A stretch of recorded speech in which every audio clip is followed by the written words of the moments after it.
Alors en fait, pour la petite histoire, elle est née 10 jours après terme. Mon terme était le 7 janvier, j'ai accouché le 17 janvier.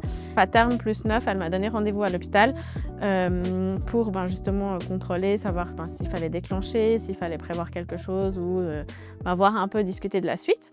Le mercredi soir, à 22h30, j'ai commencé à avoir mal dans le bas du dos. Je me suis dit: «C'est bizarre», des douleurs dans le bas du dos.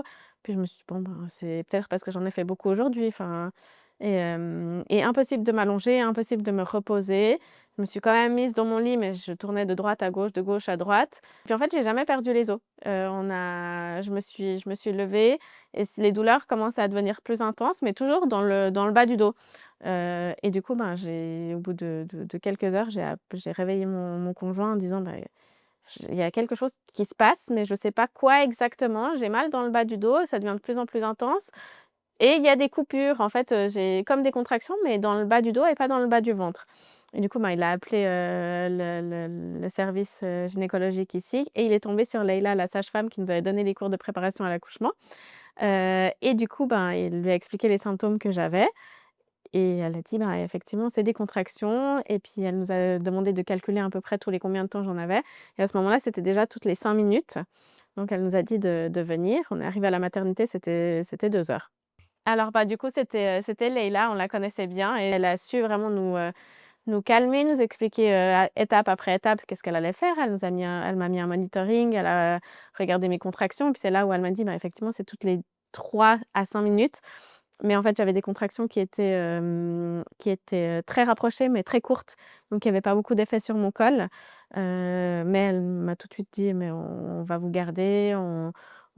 J'avais le col qui était déjà un petit peu ouvert, donc vraiment, une bonne prise en charge et super rapide. Du coup, c'était au milieu de la nuit, donc on est passé par les urgences et vraiment porte à porte des urgences jusqu'à, à la pause du monitoring. Je pense qu'il y a 15 minutes qui se sont passées.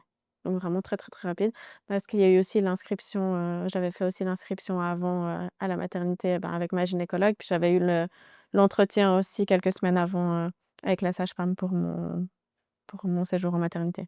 Du moment où on est arrivé en salle d'accouchement, ça devait être 3 heures, je pense par là. Du coup, j'ai fait un premier bain qui m'a beaucoup aidée, beaucoup relaxée. Puis Leïla m'a aussi coachée sur ma respiration, ce qu'on avait appris en fait, pendant les cours de préparation à l'accouchement. On a repris justement tout ce qu'elle nous avait appris.